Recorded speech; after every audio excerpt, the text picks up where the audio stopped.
How's it going, you fealty gamers? I hope you're ready for another video where I'm gonna do a little bit of a deep delve into my mind here and something that I am pondering. Yes, I'm pondering that could be possible for Epic Games' near or semi-near future. Maybe. Let me know in the comments if you will agree or not, or if you think it's plausible, if you think what I have to say holds water. If you think it holds water, you let me know in the comments at any time, okay? So let's go on a journey together. If you would go with me on a journey, because I have a feeling that creative mode is not just this little simple mode where you get to build and do stuff. I think it is Epic Games' future business plan. I think that Battle Royale is their big dog right now, but I think that a year from now, maybe 2 years from now, I think Battle Royale will be a distant memory. I have a feeling, even though I love the Battle Royale, love it, I got a feeling something is up their sleeves. I don't have any sleeves on, but it's up there. Alright, so let's get on into it. So, something I noticed a while ago when I was doing, 3 days ago, when I was doing the patch notes review for 9.3, you're reading through the Battle Royale, I'm reading through, like, cool, okay, limited time mode rotation, cool, weapons and items. Are they doing some changes to weapons items? We got, like, all the tournaments happening, so, yeah, they're making a little bit of changes there. Not much, but you can tell they're doing a little bit of something. Got some gameplay changes, some good updates for performance, especially for pros, but not a ton. Audio improvements, UI, replay, mobile, not much, right? And, I was like, alright, for 9.3, like, there was some cool stuff and everything, cool beans. Oh, and by the way, this is some Team Rumble in the background. I just, it was a cool match. I'm looking for my items there, going ham on my item pickupage there. But then you get into creative here, and it's like, what's new? Prop-O-Matic. And, that was exciting, and, you just look at it from the cover of it, it's like, oh, neat, they're bringing Prop-O-Matic into it. And you can tell, you play the map, it's very small, compared to real Prop Hunt. It's a much smaller area, so it's a little bit harder. If you got, like, 4 people you're playing with, there's very few places to kind of hide. You got to end up getting a smaller item and, maybe run around that way with the smaller item and, try and hide in places so you can't be seen. But it's such a small map, you can kind of really remember where things are and where they were. So it doesn't have the same feel as the real Prop Hunt, that, you could watch Vanos Gaming play, and it's hilarious, So, you can see it's like a beta. It's like a beta, of something to come. Stray Kite, though, awesome job. Awesome job. Like, I'm not trying to poop on it. Awesome job. But then you look into, you got islands, Wasteland Island, Caldera Island. These are actual places you could build and do a whole bunch of stuff there, make your own games, everything. You got gameplay, and it's a new building to destroy environment, all this different stuff. You got weapons and items, got creative tools and phone, prefabs and galleries, devices, things that you, like, more on the intricate side of the gaming, add-ons and everything that you could really use to tinker with the game and everything.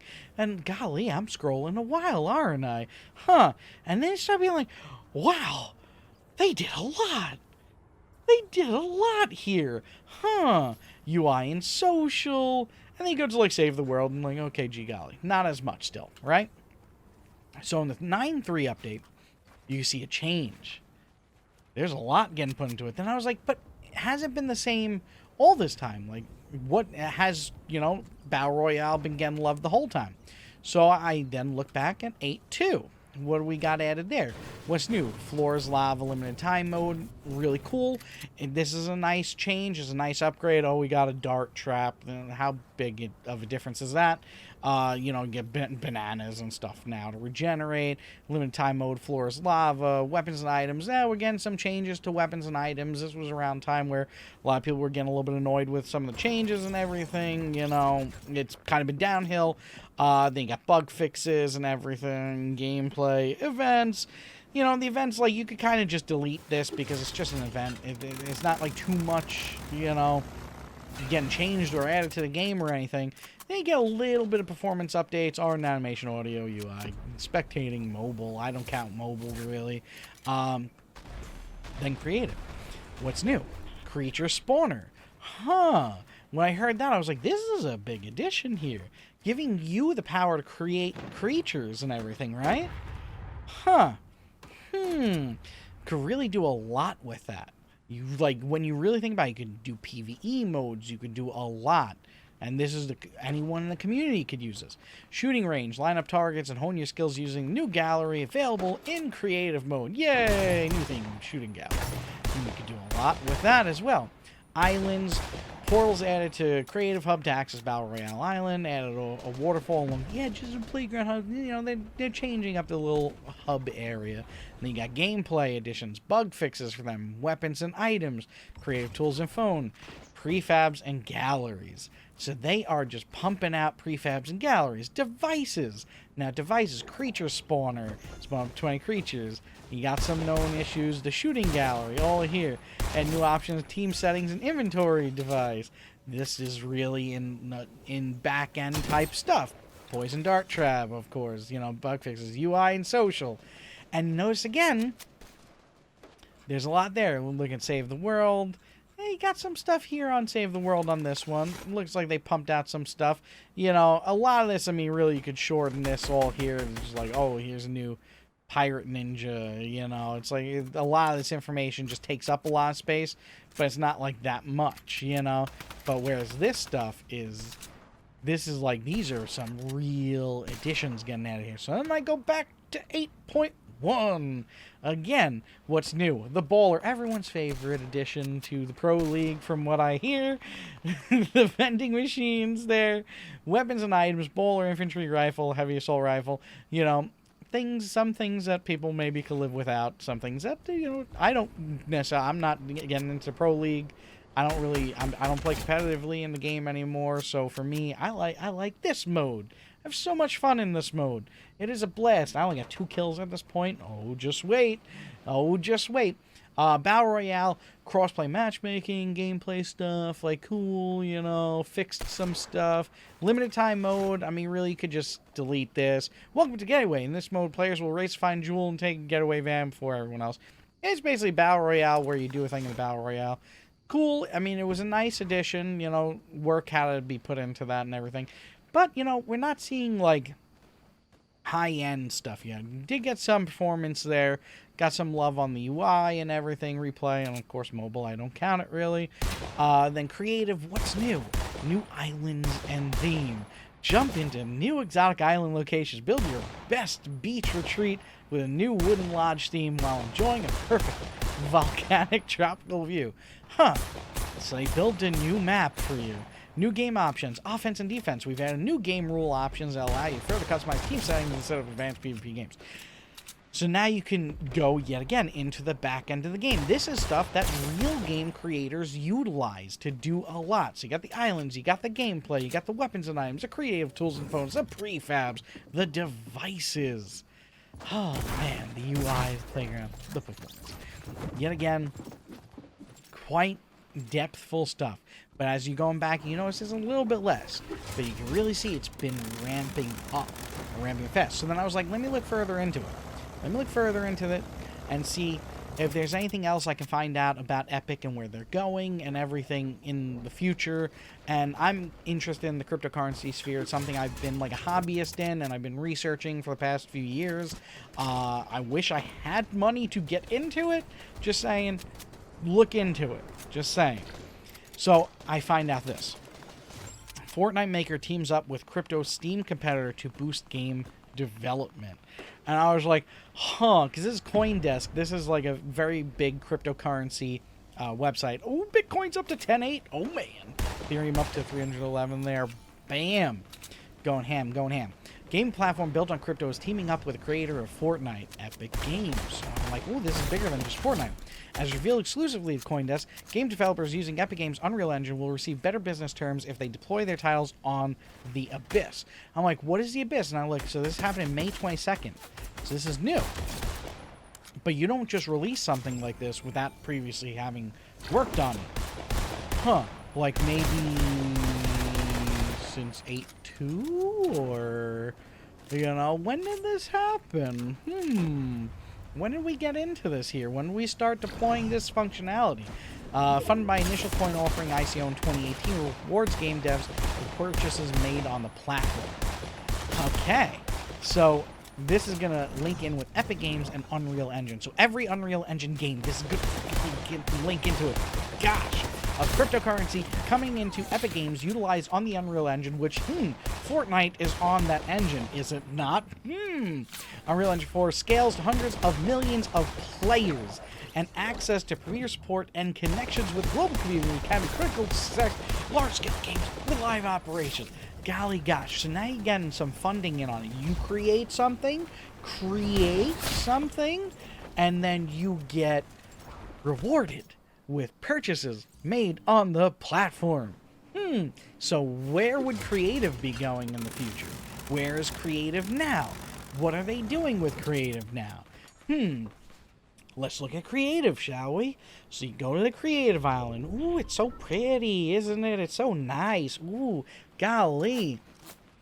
Who wouldn't want a part of this creative island? I'm sure there's a lot you could do here, right? Oh, wow. We already got modes that are happening on this creative island. We already got stuff that's going down here. Huh. Oh, yeah, you remember? Not that long ago, right? There was that mode that was a public mode that came from the creative sector. Beta test, maybe? Maybe? Beta? Could that be possible? Could we be testing out, rolling out of features in the future now that we have a cryptocurrency called the Abyss that is linking with Epic Games and especially the Unreal Engine? Maybe this could be a beta test of where Fortnite might be going in the future, where you create the content, you get your chance to put the content out there, and whenever someone plays it, or buys it, or pays for it, or anything, you get paid out in cryptocurrency. And that's how they're going to monetize the game even further. Because, like we all know, a lot of people are saying that the Battle Royale is going downhill, viewership's going downhill. But what can bring more viewership, or, in the very least, what can bring more players to the platform? A platform that, mind you, exists on your cell phone, on your tablet, on your computer, on your consoles, on your everything. I think that Fortnite will be a good fit for that. Especially the creative mode. Oh man, so could this be Epic Games' future plan? Is this where it's moving? Maybe this might just seem, obvious to people, but I haven't heard many people talking about this.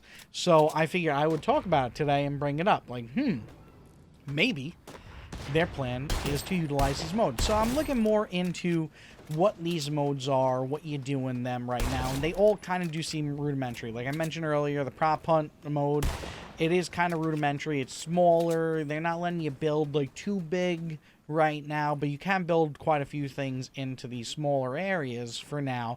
And there has been bigger maps and things created, like that the jump race that happened, that was the public mode. I went back in and tinkered with that again today. And also, oh, mind you, if you're a creator, I really, you know how you get a group of friends and you meet up for Dungeons & Dragons once a week, every other week, every month, or whatnot, however you want to do it. I'd really love to do that with fellow creators, whereas we play video games. So if you want to be my gaming friend, let me know and contact me. I'd really love to get a cool, like, hangout, like, once a week or something, make some compilation videos, like Vanos Gaming. I don't really care about the game, per se, as long as it's fun and everyone enjoys it, but let me know. Let me know. I'd really love to do it. I have a few people that are down to do it so far, but I'd like to do it as much as possible. So if you're interested, let me know. I'd really love to do it. But so I've been looking into these modes, especially for like what I was mentioning before, and we've got quite a few maps, and one of them really blew me away. I think it was what was it called? Like Escape the City or something? Like where you're like a smuggler and you're trying to escape the city and you gotta figure out all of these like puzzles and everything. What an unbelievable map. I mean, the person took airplanes, created their own airplane ships from like just general items. You know, like these aren't assets that exist in the game, but it shows you the ingenuity of people. Like this is a big open map, absolutely stunning. So these are the entry level stuff. Like this person's doing it completely for free. Like, yeah, they have a creator code and maybe you might utilize it, but I don't think you're going to utilize it as much. But I think that once Epic Games changes and flips the switch with the crypto and everything and starts saying, we will give you money if you create content, the creative mode will explode. It will be the way people create for the game, and it will just be gigantic. And the maps and creations that are the most popular, people will get a chance to make a really good amount of money off of it. So that's why I think creative mode might be the future for Epic. You know, I'm looking at these modes, I'm playing these jump puzzles, there's all different types of modes in the game. It is unbelievable, you know. So it's very intriguing to me. Very intriguing to me, and I see that, you know, Battle Royale is getting a lot of trouble. You're getting pros mad left and right. You know, people are feeling like maybe Epic isn't listening as much, you know, about the Battle Royale, but who knows, maybe Epic is saying, why do we gotta give this our 200% where this thing is going to be so unbelievably profitable? You know, with the Battle Royale, they've got to make their money off of skins, off of battle passes and stuff. Whereas with this other mode, they don't have to pay someone to create an entire map that you might end up playing every day because it's so fun, right? Right? You know, maybe they could do microtransactions and charge you for the map. You know, $5 here for this map, $5 here for this map. You know, a new mode so that it supports the creator. And then they get to take money off the top. Now, I don't feel that Epic is a malicious company. I think that they actually have so much money right now that they're willing to pay out a lot of money to people. So this could be very lucrative for people. But I don't know. I don't know. I think there's a lot here to talk about. Let me know in the comments about what you might think of this, what you might think is the plausible future for Epic and Fortnite Battle Royale, because I think there's a lot. I think there's a lot here to talk about. I think there's a lot of interesting stuff to chat about. I don't know. I don't know. But that being said, click like, comment, subscribe if you want to. I try and upload as often as I can, but since, like, I have the day job and school and everything, it gets tough sometimes, so I hope you understand that it's not going to be a daily upload here, but I like to talk about general gaming stuff that interests me at the time or might be intriguing to you as well, and I want to make videos that help pass some time in your day and bring some enjoyment, maybe a laugh or two, try and do some gameplays and everything, and reviews and a little bit of everything, if you know what I'm saying. But thank you for watching. I really appreciate it. Thank you to the subscribers that have subscribed. Thank you for all the views. It's unbelievable. If you came from Banhammer, you rock. Don't get banned in the future. Bye, everybody. Bye-bye, bye-bye, bye-bye. Like, comment, subscribe, and follow if you dare.